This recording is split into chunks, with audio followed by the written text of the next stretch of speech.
अस्सलाम वालेकुम व्यूवर्स। आज मैं आपके साथ बहुत लजीज और मज़ेदार से शाही टुकड़े बनाने की रेसिपी शेयर करने जा रही हूँ। और अगर आपको हर खाने के बाद कुछ ना कुछ मीठा खाने को दिल चाहे और आपको मीठे की क्रेविंग हो तो आप इस रेसिपी को झटपट और फटाफट से बना सकते हैं। ये इतनी आसान रेसिपी है और सिर्फ थोड़े से इंग्रेडिएंट, सबसे बड़ी बात इसकी ये कि सबसे थोड़े इंग्रेडिएंट के साथ हम इस रेसिपी को एंजॉय कर सकते हैं। तो चलिए फिर व्यूवर्स अपनी आज की इस रेसिपी को शुरू करते हैं। बिस्मिल्लाहिर्रहमानिर्रहीम। और इसको बनाने के लिए दो इंग्रेडिएंट्स हमें चाहिए, वो आपके सामने है। सबसे पहले ये थोड़ी सी ब्रेड ले लिए, 8-10 पीस ले लिए मैंने इसके। आप कम ज़्यादा कर सकते हैं अपने लिहाज से जितनी आपको ज़रूरत है। और साथ ही ये पिस्ते और बादाम मैंने रखे हुए कटे हुए, बिल्कुल बारीक बारीक काट लिया है। और साथ ही ये थोड़ा सा मिल्क पाउडर मैंने ले लिया है 3 टेबलस्पून के बराबर। और साथ ये 3 ब्रेड के जो स्लाइस हैं उनके मैंने क्रम्स बना लिए हैं, बिल्कुल बारीक बारीक इनको काट लिया है। और चंद इलायचियाँ ले ली हैं और थोड़ा सा मैंने ये चीनी ले ली है आपके सामने। तो चलिए फिर शुरू करते हैं। सबसे पहले मैं दूध चूल्हे के ऊपर रख लिया है और इसके अंदर ये इलायचियाँ डाल ली, दरमियानी सी आंच कर ली मैंने। और साथ ही ये मिल्क पाउडर और ये जो ब्रेड क्रम्स मैंने अभी आपको बताया, 3 ब्रेड के स्लाइस लेके उसके मैंने ब्रेड क्रम्स बना लिए थे। और साथ ही व्यूअर्स जिसके अंदर मैंने चीनी शामिल कर दी है। और अब इसको उबलने के लिए चूल्हे के ऊपर दरमियानी आंच के ऊपर छोड़ देंगे और खूब पकने देंगे। इतना पकाएंगे कि ये आधा हो जाए, तो इतना हमने इसको पकाना है।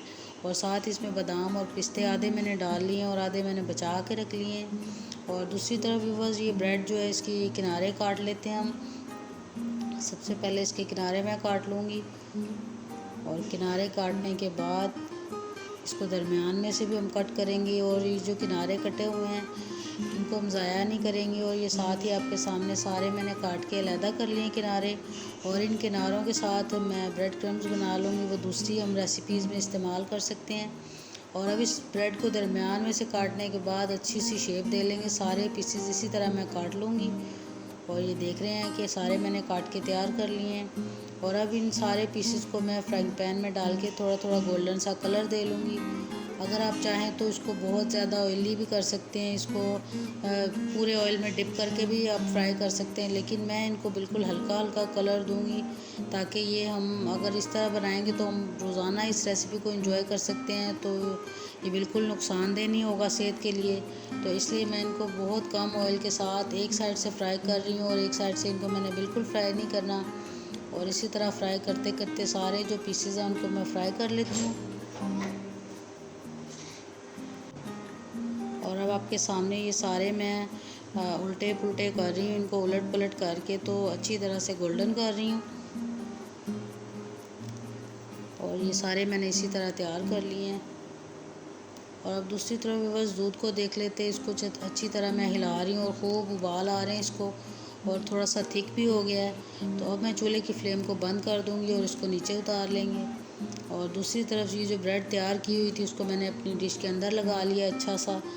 और अब ये जो दूध अभी अभी मैंने नीचे उतारा था इसको गरम गरम को ही हमने इस ब्रेड के ऊपर डाल लेना है।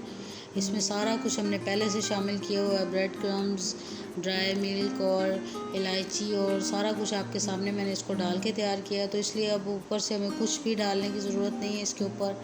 और इसको अच्छी तरह से सारे दूध को इसके ऊपर डाल लेंगे, क्योंकि इसी की वजह से बहुत मज़ेदार सा फ्लेवर आने वाला है हमारे शाही टुकड़ों का। और अब बाद में एंड में इसके ऊपर ये मैं जो बादाम और पिस्ते रखे हुए हैं इसको गार्निश कर लूँगी। और अच्छी तरह से गार्निश करने के बाद इसको हम फ्रिज में रखेंगे, खूब अच्छी तरह से ठंडा करेंगे, कम से कम 2 घंटे के लिए तो इसको ज़रूर रखेंगे फ्रिज में। और ऊपर से कि चांदी का वर्क पड़ा हुआ था इसको भी लगा लेती हूँ मैं इसके ऊपर। इससे लुक वाइज भी ये बहुत अच्छा सा हो जाएगा हमारा डिज़र्ट। और अब मैं इसको करीबन कम से कम 2 घंटे के लिए तो ज़रूर फ्रिज में रखूँगी। इसको जितना ज़्यादा हम ठंडा करके खाएंगे तो ये उतना ही ज़्यादा हम इस रेसिपी को अच्छे तरीके से एंजॉय कर सकेंगे। ये इतने मज़ेदार और टेस्टी शाही टुकड़े बनकर तैयार हो गए हैं और आपके सामने बिल्कुल झटपट हम इसको तैयार कर सकते हैं। इसमें कोई बहुत ज़्यादा हमें इंग्रेडिएंट्स की ज़रूरत नहीं है और ना ही इसमें बहुत ज़्यादा देर लगती है। तो उम्मीद है कि आपको मेरी ये आज की रेसिपी बहुत अच्छी लगी होगी। और अगर व्यूअर्स आपको रेसिपी अच्छी लगे तो आप चैनल को सब्सक्राइब करना मत भूलें और साथ ही साइड पे लगे हुए बेल आइकन को भी दबाइएगा। तो फिर मिलेंगे इंशाल्लाह ताला, तब तक के लिए अल्लाह हाफ़िज़।